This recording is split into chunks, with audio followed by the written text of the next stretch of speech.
Hungry Trilobyte podcast would like to start by acknowledging these fine conventions. SoonerCon. Central Oklahoma's longest-running pop culture convention is back. SoonerCon 31 is scheduled for June 30th through July 2nd, 2023, in Norman, Oklahoma. It promises a weekend full of tabletop gaming, cosplay, and appreciation for literary sci-fi as well as TV and comics. Visit SoonerCon.com for more information. The Hellmouth Convention. The Hellmouth Convention is designed by fans for fans, with the aim of harnessing the power of fandom to raise money for charities. The Hellmouth Convention celebrates all fandoms, but particularly things like Buffy, Firefly, and Dr. Horrible.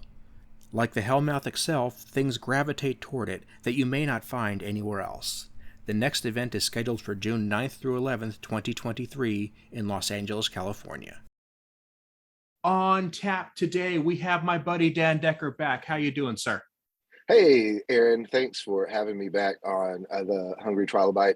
It is always a pleasure to get to talk to you, let alone be a guest on your show. So thank you very much for the opportunity to come back and chat. Well, I love it, man, because you always have a great perspective on what's going on in the fandom at this point in time. And I like when we talk, somehow it always comes back to the culture and the internet connectivity of fandom. We're usually less about specifics and more just about, what's going on in the geeks' heads right now. Exactly. And I appreciate that. I think you and I are both not tuned in, but have found a tune in moment when it comes to our appreciation for the culture around nerddom, let's say. Mm-hmm. Us folks of a certain age have grown through various stages of maintaining our community, right? You and I, we did not have the vast connectivity that we had the internet, but it wasn't the same internet, right? Mm-hmm. We were the nascent communities on message boards and newsletters and just in person at school, where you had your guarded cloister of people you could trust to know you were a Trek fan or how much you were into Star Wars, because you didn't want everybody to know that you knew how a lightsaber worked. Mm-hmm. That could be dangerous. But I think, those of us who had a harder time finding a tribe when we were younger have an appreciation for what the world allows for when it comes to that closeness now. Indeed. And it was interesting. I was on a panel with Larry Nemeshek at SoonerCon 2 weeks ago. Yeah, man. And somebody had brought up the question, when did nerddom become a thing? When did it become this force in the world? And the prevailing wisdom was that it kind of happened with Star Wars, and that led to modern fan conventions and fanzines, and that there's definitely something to that. That's definitely, I think, when the seed was planted.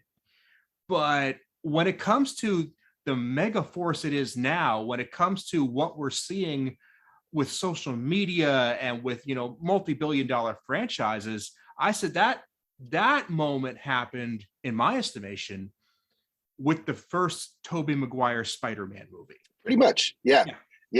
That is and I want to take off on a point about that. When did nerddom start? Mm-hmm. We really wouldn't be able to put a button on that, because talk about someone who lit a fuse that had a slow burn. You go all the way back to Mary Shelley. Yes. Let's just take a moment and acknowledge the fact that science fiction as a genre was started by like a 19-year-old bored woman on her weekend away with her boyfriend because he was being a dick. Mm-hmm. And we have science fiction now.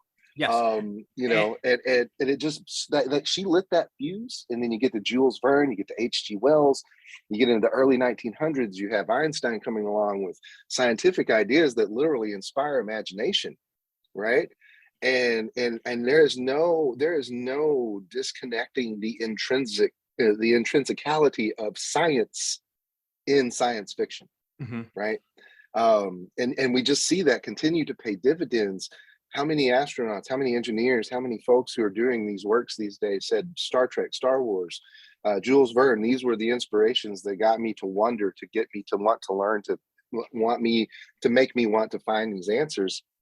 And then just recently, last week or so, Doug Drexler lost his wife to cancer. Mm-hmm. And I only saw this through my Kakuda's feed on Twitter, but there was a fan on the International Space Station, because now there are Star Trek fans who are doing Star Trek stuff. And they took the time to put, the last picture of Doug and his wife on that monitor in the observation window, and take a picture of them with the Earth behind them. And that's what this community, that's what growing these things can do. It's just make those human connections in ways that we never could have imagined that. And I've brought the Mary Shelley point up to people who are just really about how over diversified science fiction is now, and they're getting away. It's like, but you realize the whole genre was started by a teenage girl, and she didn't do it for any reason other than she wanted to prove she could. She did it on a dare. Yeah, basically. Yeah. And science fiction since then has been an exercise in, can we do this? Can we figure it out? We dare ourselves to do these things over and over again. It's only fiction till it's not.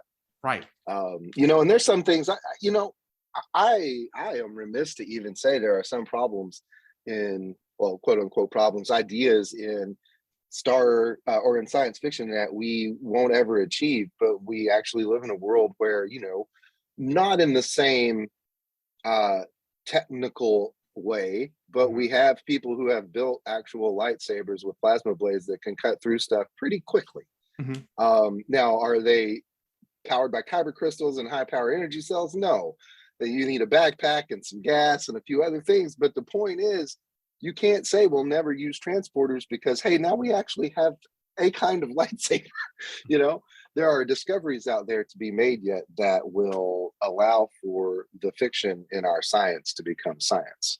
And it's fun to look at the technology and play with it, because obviously we can just go down the list of things that have come true, in particular from Star Trek, but plenty of other places. You just mentioned. Oh yeah, we want people to listen to this podcast. They've heard all that before. Yeah, but to me, I love looking at the non-technical aspects of science fiction and just saying, okay, we saw that and we said we want that, and we without having to build something, without having to make a gadget, we decided to get a little bit closer. Mm-hmm. When we look at the society in Star Trek that has no scarcity, and we say, well, how do we do that? And that's an economics problem. That's a resource problem. That's not necessarily a gadget problem. It's a policy problem. We start thinking, can we get closer to that? When we look at Star Wars and we say, what happens when somebody is stuck in the middle of nowhere and feels like they have no hope, and suddenly they're told they're the most important person in the galaxy? What does that mean? Those are the questions I love to talk about. Right. Well, and you contrast, like you said, the background of a society, post-scarcity society, is what leads to the idea being that no one having to want or need allows us to then become free to think and do, and would by its nature accelerate human understanding. When less people have to suffer to live, they can live to learn. And but you have a galaxy somewhere like the Star Wars galaxy, where I always have the sense of this stuff has been in their world so long. It's like the wheel to us. It's like who started the first fire. I don't know who invented hyperdrive, but it works, and now we have hyperdrive everywhere, right? That's just their lived-in world. And like you said, it's the backdrop to the adventure or the hero journey or the learning that you are the most important person right now, and we really need your help. And it's one of the things that I've always told people about. Battlestar Galactica 2004, I think, is probably one of the more digestible science fiction franchises or shows to get into, because the science fiction of it is literally just the setting. They don't focus on the hows or whys. How does the FTL jump? Very well, thank you. It works very well when we need it to. That's how it works. And so it's more about the human story in there. And what do you do? Who are you when you're the last of not even the best of humanity? Right. You know, it was a random 60,000 people who survived. They didn't even get to pick the best ones, quote unquote, to their society. And so who are you when you're reduced to the absolute minimum? Right. Who will you come back to be? We all have to take into account that we might end up dealing with the telephone sanitizers of the universe. Right. Exactly. Exactly. But you know, it's always been about for me anyway, it's always been about the story of the protagonist, the hero, the adversary, and much less the gadgets are the draw. That's what gets your attention, you know. Oh, hey, ray guns and laser swords are cool. Oh wait, there's actually something, you know. I accidentally learned morals along the way. You know. And for kids especially, that's a great hook, because you go back and you watch something like, let's say, the Goonies as an adult, and oh wow, you know, as especially as a parenting adult, you're like, wow, that's rated PG. Whew, wow, PG was a whole other thing back then. It was. But as a kid, all the stuff that shocked me as an adult, going like, wow, I can't believe I was, you know, it didn't affect me in a way that why should my parents have cared? Because that's not what I was there to see. That's literally the jokes that are there for the parents, right? And they still do that, and they're just a lot more subtle about it these days, and maybe in a way that's actually a little more forthcoming in its messaging, in its subtlety, right? But you know, it's always about the storytelling and how we discover to be better selves. Like, for example, one story that's told very, very well, classic upon classics, is the original Ghostbusters movie.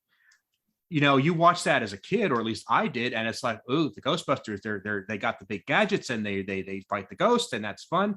And you get into this idea of, you know, these guys just doing this really cool stuff.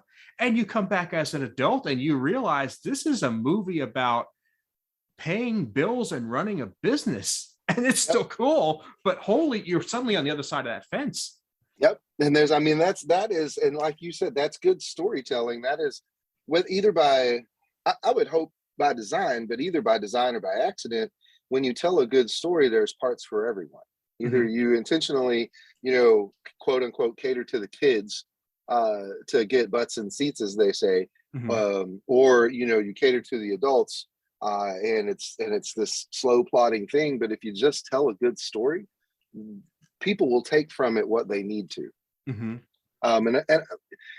And in this modern age where we can be prejudiced against the things that we love before we even know anything, right? Are you caught up on Strange New Worlds? I confess I am not. That I actually have it on a schedule to do that, but that schedule is not this week. Well, did you see the news that broke regarding a particular character of import back in the production? I don't believe. They captured pictures of an actor playing a character. He has a brother who's on the show. Yes, I know what you're discussing. Yes. Okay. My take then was, why don't we wait and see the story that they plan to tell before we get upset about, are they breaking canon? Yes. And that is my take on just about everything now. I am willing to wait to see the story before, and you know, I immediately discount or write off these criticisms before any of us have even had a chance to see what it is. And very little, I put very little, you know, energy into finding out people who have seen it already and what their thoughts are until after I've seen it myself. But this will be a very good point of, hey, why don't we just wait and let them tell the story, you know, before we get upset. I'm sitting here listening to you, and it's clicking in my head that really every Star Trek, or the vast majority of Star Trek since Voyager, has been a prequel in one way, shape, or form. There's been exceptions, but that's kind of been the trend. And that's been the argument almost every time I've heard it, is that, well, they're going to break canon. And The times that they've actually done that compared to the amount of bitching and moaning that's happened is almost none. It is. And, take it or leave it with prequels, there's room to tell stories. The prequel that I want, where's my Enterprise C, y'all? Come on. Come on. If you're listening to the fans, Mr. Paramount Plus, you heard us when we said, give us a Pike show. And holy cow, if it didn't turn out to be just a Pike show, that show is incredible. I recommend to all fans to watch Strange New Worlds if you're able. But there's stories to be told in that era. There's ships to be seen. There are things we as fans would like to know. And again, outside of our favorite 5 people in the whole entire galaxy, there are other crews and stories to be told out there. And to your point, we have essentially the only things operating post TNG timeline right now are the 2 cartoons. Lower Decks and Prodigy both seem to be, well, Lower Decks for sure is past TNG, and Prodigy seems to be somewhere in that after fact. It's not quite. I'm not quite sure. It's in that 20 years worth of room, and then we have what started as a prequel become the most far advanced storytelling vehicle that Star Trek has now in Discovery. But prequels are not the limitation that everyone says they are. There are good ways to do it and bad ways to do it. I think now we do have a really great contrast. No shade at the prequels, the Star Wars prequels. As I have aged and they have aged, I have found appreciation for them. And if you take them into the context of the greater story, there's really some good stuff going on there. Indeed. I don't hate on them just to hate for them. Exactly right. Don't hate them just to hate them. There's things to critique. That's for sure. But contrast to something like Strange New Worlds, where it's a really well done prequel story, right? Because it's not trying to be a prequel. It's just telling stories in the same time. Right. That Lucas had a whole different other job to do then. But those are I think 2 polar opposites of how that storytelling can work. Yeah. And your earlier point about telling stories for different audiences and getting butts in seats, the first thing that came to mind was Star Wars Episode 1.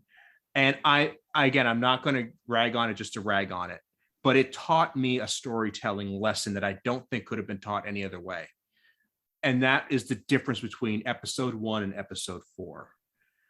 Episode 1, they made it a very kid-centric story in an effort to bring kids into the theater. Right. They had kid characters, kid actors, kid focused. And afterward, I realized that didn't need to be, because there was never a time when kids didn't like Star Wars. You didn't need to make the extra effort. So you can like young Anakin, you can dislike him. That's a different conversation. But to think that we needed to do that and just that the idea that we had to make Star Wars accessible to kids was just the most unnecessary complication to the storytelling that I just don't understand why they ever had to go that route. But I wouldn't have figured that out had I not seen it go sideways.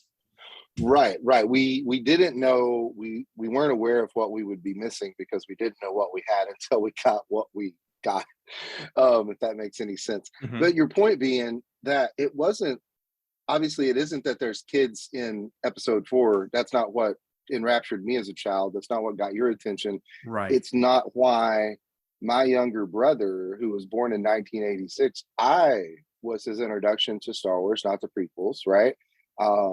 And that's back when there were just the original trilogy was complete and untouched. It was, it was what we got when we got it for the most part. And so Star Wars was going to be, we were going to go see these movies anyway, right? You did not have, and those of us who, those folks out there who had kids or nieces, nephews, etc., were going to take them to see it anyway.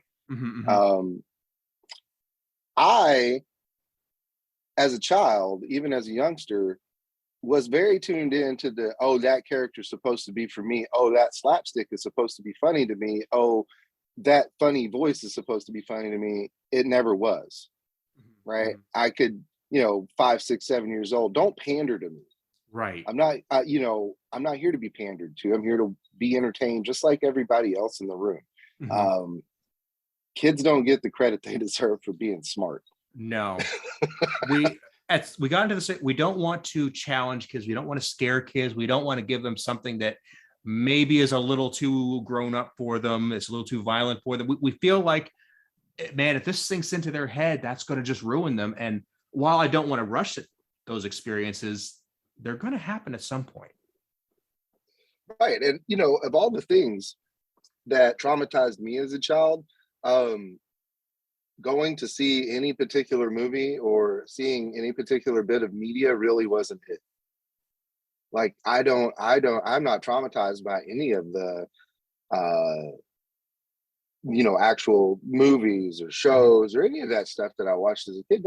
That's not what sat with me long term. It's what actual real people did to me in the real world that have sat with me this entire life of mine. Yeah. You know, it's and I don't think, well, you know, Aaron, that kind of opens up a door there where that's just our parents projecting their failure onto something else, you know. Yeah. Or I won't say failure, let's say their unresolved needs as parents. They fall onto, well, it must have been, you know, it must have been the movie or the video game I let them watch. It definitely couldn't have been my failure to, you know, protect or look after them. But it's never been the things that I saw. You know, the things that I saw taught me lessons. Mm-hmm. You know, Trek, Star Wars, G.I. Joe, Transformers, all those cartoons that all those cartoons that were just 30-minute commercials where they accidentally taught us, you know, that freedom is the right of all sentient beings and knowing is half the battle. Way to go, guys. Yeah, and I definitely believe that you do pull things from these, even if it's not necessarily intended by the showmakers, the showrunners, the writers. You see things in those shows that you do want to incorporate into your life. Like I say, as a kid, one of the best things about watching the Ghostbusters cartoon show is that these are 4 guys who like hanging out together and they get to do cool stuff. That becomes an idea for friendship, and possibly the life of a child who doesn't have a great idea for friendship, who doesn't have a model for how to have that. Right. And too, again, teaches us to seek a community of folks who have some common interest. And, you know, while it's just like any relationship, it's a common interest that tends to spark the connection. And then either, you know, that fosters a broader connection through other things, and you become friends or whatever else, because you make so many strong connections. Or maybe that's the one thing that you have in common, and you see each other every so often at a convention, and you still enjoy each other for that one commonality, because you know, being humans, that's what we are seeking, is that connection. Mm-hmm. And I think, like you were saying, you watch shows like the Ghostbusters, the real Ghostbusters cartoon, and all these other things. It's easy to, you know, forget, because they're faceless, that the people who made those shows, while they were putting them out there as fast as they could, they were making as much of them as they could. They weren't looking for necessarily these opportunities to tell moralistic stories. Their humanity seeps in. They probably have kids who like these products too while they're writing these shows. And so, you know, there's a measure of responsibility to at least make it more than pulp. Indeed. And we could talk about where exactly that balance falls, but I've been doing a bit of rewatching on obviously the real Ghostbusters, the original Ninja Turtles, He-Man. I've kind of amassed a good collection of 80s cartoon DVDs. Mm-hmm, mm-hmm. And I'm sure you do too. I'm not telling you anything you don't know. But what I keep getting in my head, looking at these names, people I recognize that wrote it, I see people who, although they had a deadline and they had, you know, obligations they had to make in terms of storytelling, they were not content to churn out crap. Right. There was a pride in this. They were willing to work within the limitations of the format and probably the time they had available. They always seem to try to put something new out there, put something of value in there, even in the filler episodes, which there were many, believe me. Oh, yeah.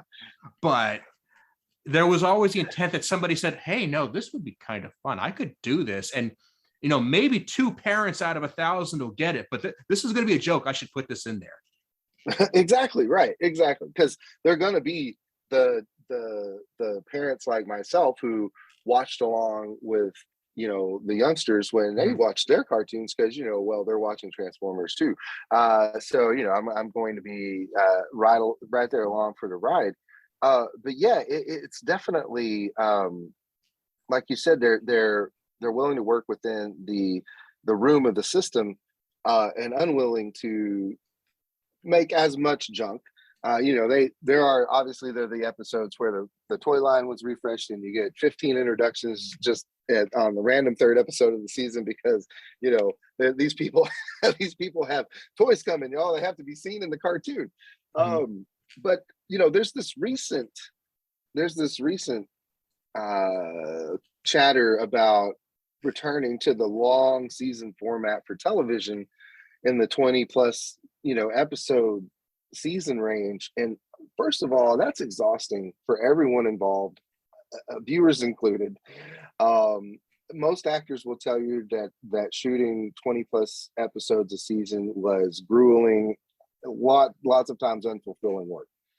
And where we are now, we're getting these tight 10, 12, 13 episodes in a season.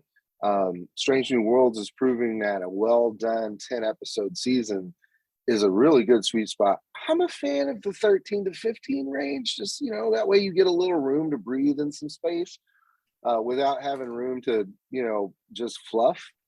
But the offset of that, of course, is, well, the reason that you want a return to those longer seasons is because they're able to do such a better job in such a fewer number of episodes that you want more episodes like that. But you can't have them because it's the format of that allows those 10 episodes to be so good. You can't get more without considerable cost and in money and human resource, literal resource. And so, yeah, maybe keeping it trim and fit and this, keeping these writers to some constraint is a good thing. The writers especially seem to be, at least on paper, advocating for the longer seasons, if only because writing more episodes gives them more income.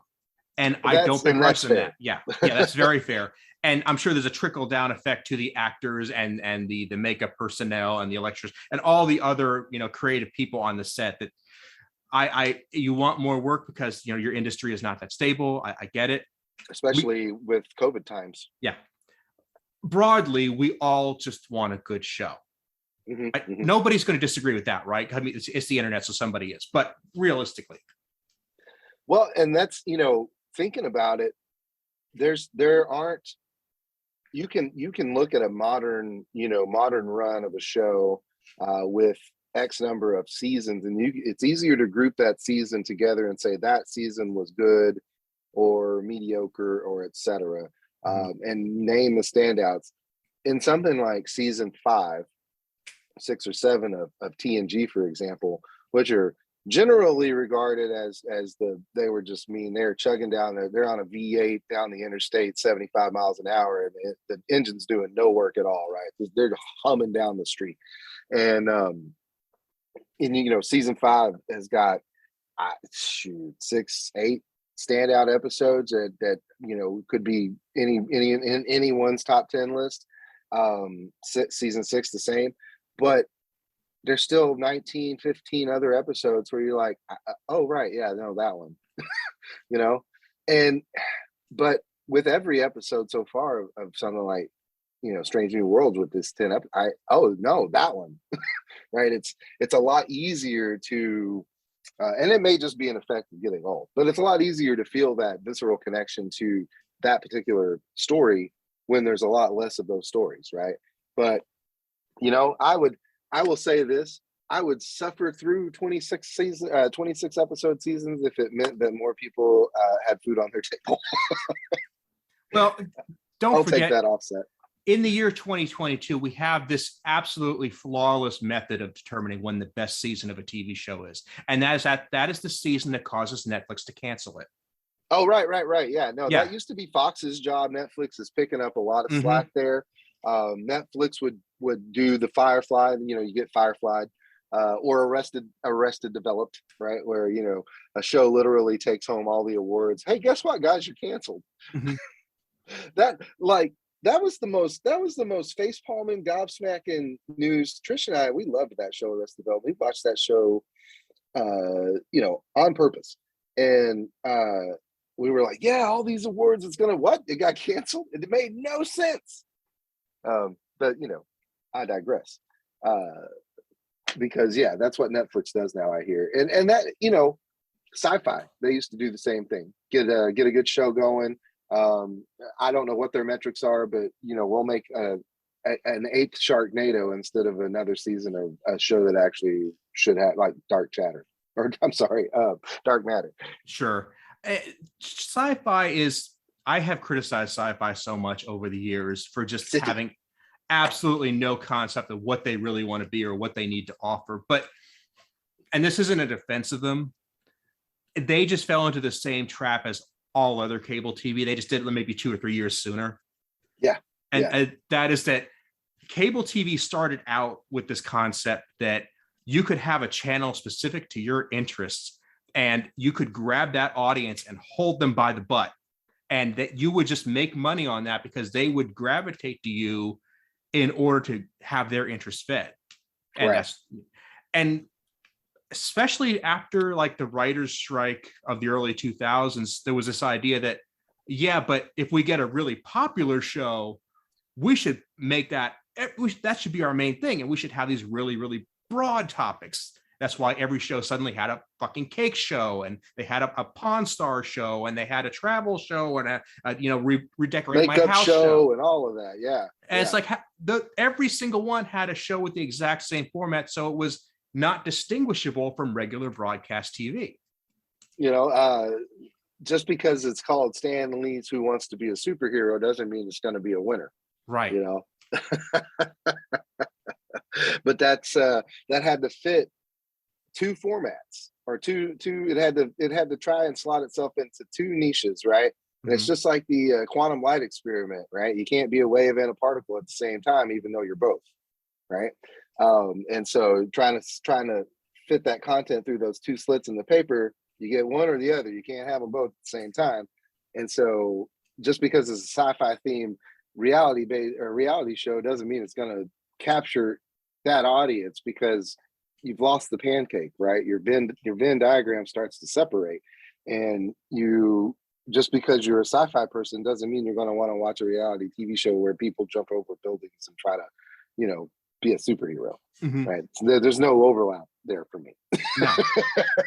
No. And then I'm mad because you've wasted X number of dollars, time, money, and resources on content that I don't like, but you want to make because that's what will get made. But then I'm no longer your audience who's watching. So yeah, that's just kind of what a cascade failure. Yeah. And that was just, again, to go back to sci-fi, that was kind of where they fell, is that they had some great success in doing stuff that their audience didn't give a shit about. And exactly. They suddenly didn't realize why that was a problem. And every other cable TV channel eventually did the exact same thing. So I'm not singling them out per se. They just became a really good example. Well, and they're all diluted to a point now. TLC doesn't mean the Learning Channel anymore. Discovery doesn't mean the Discovery Channel anymore. AMC, TCM, they're all just abbreviations, and what they were is not what they are. And even the niche content is gone. Yeah. You can't go to even the History Channel is compromised. The History Channel has been long compromised, but but they went off the literal rails, and I guess they're making money. I don't know. If I knew the answer to that, I guess I'd be making that money too. But yeah, And it's weird though, because no one is, to bring it back to the beginning of the conversation, no one is forming communities around these shows or these ideas. Um, and I think it says something that there are very, unless I'm just not tapped into the right hoses, there are very few modern franchises that have, other than let's say maybe like the MCU, that have garnered the same level of fervor that franchises like Star Wars, Star Trek, and even to some degree, just for their longevity, Stargate, have garnered in recent memory. And there's a lot of overlap in those 3 to 4 things I just named, but you know, something I just can't think of anything that I've been made known that has captured just such a large following in the last maybe 5 or 6 years. It's been tough, and part of it does come down to just the fact that some of the outlets have gotten so big that we've stopped looking at the smaller outlets. Yeah. I mean, I walk around at a convention and I see people pushing independent novels and comics and sometimes movies and YouTube shows that are very, very clever. And I love the concepts and I'm eager to get into it, but I wonder at their prospects of getting the audience they deserve. And they truly deserve a good audience. I try to use this show to boost up as many of them as I can. Exactly. But I mean, we need communities for these things, not just people buying one-off comics. Right. And that is I guess the other edge of the sword when it comes to the democratization of content creation. That is a fun thing to try to say. Is that a lot of very talented people have access to the tools to express that talent, but the deluge of so much content means that they will either be swept away or missed by the people who could give them the opportunity they should have. Mm-hmm. And then, but again, we'll get the 10th Sharknado movie instead. Well, and that's, hey, on the other side, people are getting paid. They're having a job. Hopefully, they're having a good time making that kind of stuff, but it doesn't discount for the folks who have maybe something more interesting to say, who don't get the chance. It's true. And I'm thinking back to a conversation I had with Larissa and CJ Julianis on another episode where they had made an independent film, and I strongly recommend it. Great film. But the issue that I came up to was back in the early 2000s, the thing was, without streaming, people who were into that sort of thing would print up a batch of DVDs and they would send them out to anybody they could. Right. It was a bit of money, but it wasn't so much that people who really wanted to get something out couldn't put that money together. It was somewhat cost effective. And we pat ourselves on the back because streaming replaced that and that this is better. And I'm like, is it? Yeah, because think about the platform you're on. Mm-hmm. When not to get too many new ideas, but think about the platform you're on, or the platforms that are available to you en masse when it comes to releasing your independent work. You put it on YouTube. Okay, you're at the whim of the algorithm. Good luck. Mm-hmm. Same to a lesser extent, I'm sure, but the same principle in effect on Venmo. Mm-hmm. Is it Vimeo? The video one. Vimeo. Vimeo is Venmo's the money. Vimeo's the video. Yeah. Mm-hmm. Vimeo is where there is and it's still up there. It's called the Coco Cast. And it was, we started it in 2010 from my friend Arlton, and I opened Conway's first co-working space back in 2010. We called it Conway Co-work. And the Coco Cast was him and I sampling a beer, and then drinking that beer and talking about technology until we couldn't coherently talk about technology anymore, or the beer was gone, whichever came first. And there's like 12 episodes of that still up on Vimeo because we did it as a video. The experiment was using the iPhone 4S to shoot it in HD and see how that worked. That little dude got very, very hot. But yeah, the platform itself is already overwhelmed, and you're at the whim of the algorithm. And you and I both know that it's hard to get traction for special interests or no, quote unquote open interest podcasts like ourselves, where it is not a niche unto itself. We're just talking to people, wanting to foster a community, right? So Twitter, it's hard to get traction there. It's hard to, how do you promote something on a place where everyone else already is, right? And that's going to limit that distribution, which sparked the idea I just had a moment ago, that is there an opportunity, or is there a platform out there that is something we can point to for independent only films, and we just create a space that is already filtered for these people. I don't know if something exists like Indie Film Netflix or something, but I think there's maybe an idea in there, huh? I would be shocked if that didn't exist somehow, I would somewhere. I would too. I don't want to be the guy who's like, things were better back in my day and get the hell off my lawn. I'm not trying to do that. Gosh, no. But I think I can step out on a limb a little bit and say that there's a value in giving a small-time creator the ability to say, I'm going to give you my movie on a silver platter for under $10. Yeah. And granted, people might not want me physically mailing them a DVD, but I can do that for well under $10 and still put a little bit of money in my pocket. Yeah. And for both folks involved, and this is something I very recently came to terms with, because it doesn't have to be yes or no. It can be yes and no, right? Something like that, a physical representation of your metaphysical creation, in that context, I think is important to both the artist and the patron. Because like you said, if you can put something physical into the hands of someone for $10 and it matters to both of you, then that's special for the sake of having done it, right? Yeah. Like I don't have to buy every movie I already have over again on 4K Ultra, 8K Next Ultra, whatever format it is, but I can collect the ones that are important to me, like Superman the movie, like the Marvel Cinematic Universe, these films in this physical format that I have a visceral connection to, for the emotion, for the reasons, and whatever. Having a tangibility there, like the Star Trek series, as it's about to come out, the first 6 original cast member movies are coming out on super dupe 4K release soon.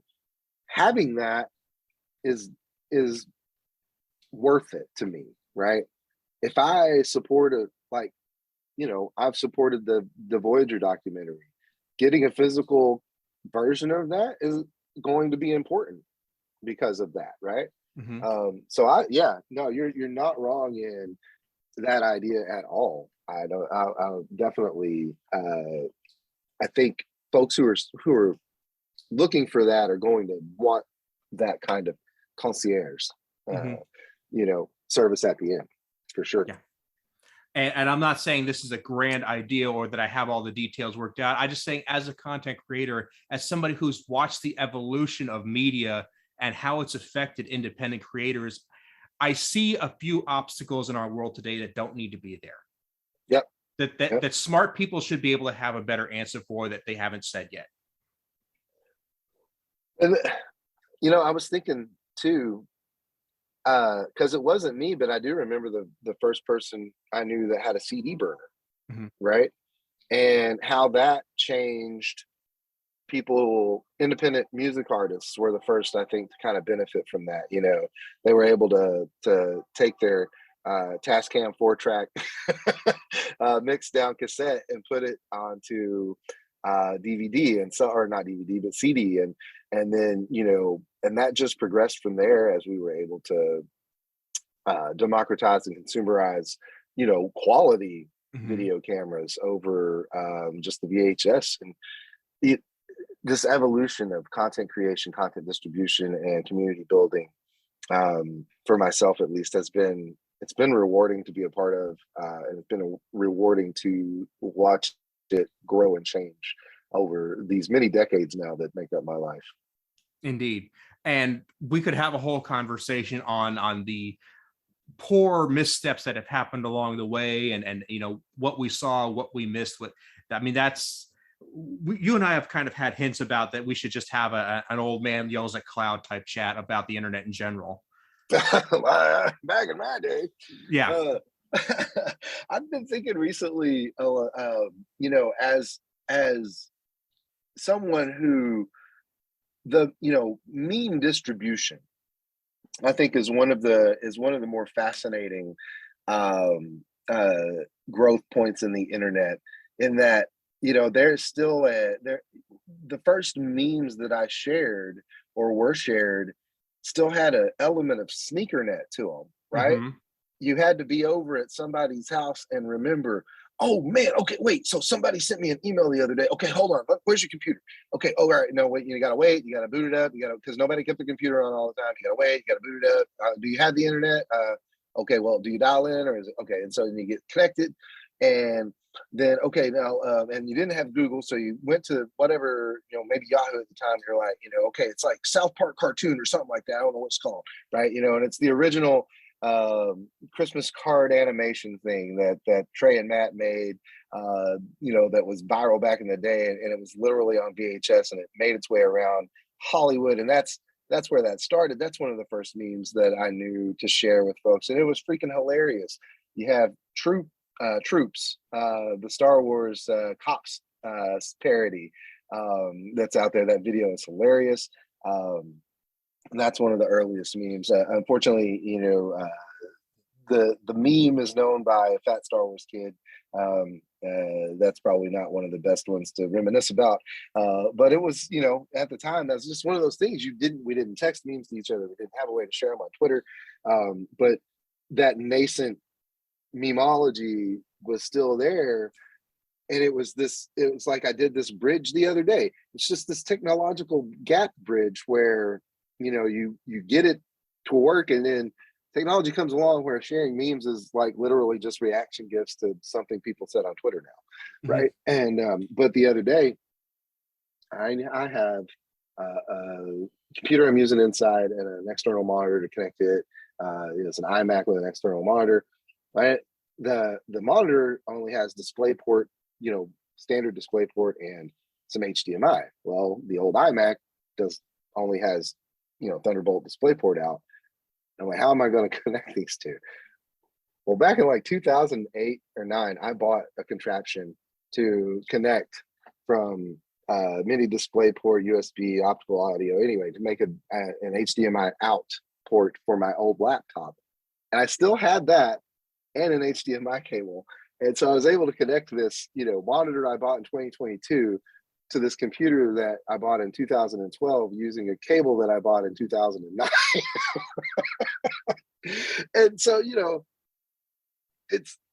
that's I think that conversation like that you and I could have about how just watching these networks form and then kind of absorb into obscurity, because you don't go over to someone's house and say, oh, hey, wait, let me look at your computer and show you this reaction gif I found. Yeah, and that's the social, the way it impacts culture and people, that I feel like maybe the train has left the station a little too fast on that. Like we're losing some things that were valuable in the not too distant past, and that we shouldn't leave that behind just yet. Like I said, when the cleverness of making a meme devolves into just a reaction gif, and people have been meme artists, and there are some very talented people out there cranking those out. Yeah. Oh yeah. And I think that's that's the thing, is like when you see, the chef's kiss meme, it's just, you're like, wow, I wish I was that, because a good one is just so, like I said, it is an art. And then you got something like DALL-E coming along, making everybody a memer. Like the first thing I understood to be a meme, and I think that was about the time it was just before the word came out, was Mr. T versus everything. Yes. And for the young ones in the room here, there was a whole website. There were many websites, but the idea was that you would have this comic book like fight between Mr. T and the other person of your choice, whether it be, a Sesame Street character or a pro football player, but you team Mr. T up, and the only rule was at the end of the story, Mr. T won. Oh, of course. Yes. Always. And this wasn't just a meme like you think of it today, where it was a graphic with some text on it.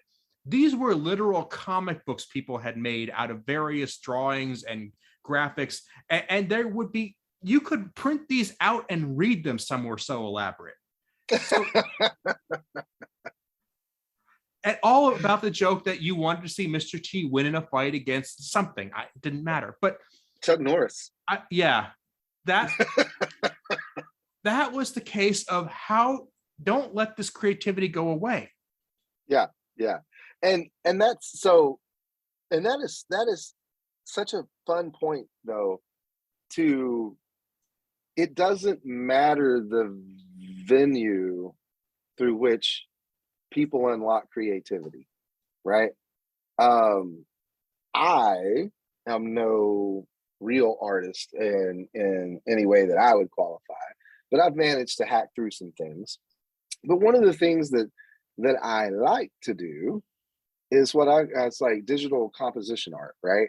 And mostly it's because I make the backgrounds that we use on the internet, YouTube D&D game we play. So everyone who's on Zoom, they have their background. That's a digital art composition that I've made of talking to them. Okay, what's your character about? Where do they come from? What part of the world are they in? These kinds of things. And then I'll go image searching on the internet and find, this background, or, this skyline is what that represents. And this is over here. And I'll just pick these elements, shift and move perspective, blend it together and compose a new piece of work out of these elements, these obtainiums, to create, some sense of place for the character in this game. And it's a lot of fun, but I wouldn't call it art. But it's not art. People have been doing collage art forever. Well, I'm going to go ahead and put the brakes on this, because if you get me to try to define art, that's a conversation that will make some people cheer and some people weep. So let's not go there. Art is literally up to the person who's looking at it. Yeah. That's all there really is to say about art. So Dan, I'm going to let you go. Yeah. Where can people find your adventures on the internet? Wow. So there's a couple of places to check out. The easiest place to start, of course, is on Twitter at DANDECKR. That is the main, as they say. But you can also hit up at Emberfell, EMBERFELLDND on Twitter, and that's where you can find the YouTube D&D game. It's a actual role play that we're doing. We are on episode 160 or something. We've been playing for like every week for like a year and a half almost. So not an insignificant amount of time when it comes to D&D party. And those are and the podcast that I do. Hit up DigressCast on Twitter, and that is also you can check out anchor.fm/DigressCast for the whole show. And I'm going to remind everybody that you have been on the show before. So when I link all of that information in the show notes on my website, aaronbossig.com, I will also link the previous episodes you've been on and the episodes of your show that I've been on, so people can get the proper context for this conversation if that's something they want to seek. Yeah, absolutely. Well, we are a multiverse of madness to ourselves. Dan, thanks so much for being here, buddy. I really had a good time. Aaron, it's always a pleasure. Thanks. Thank you.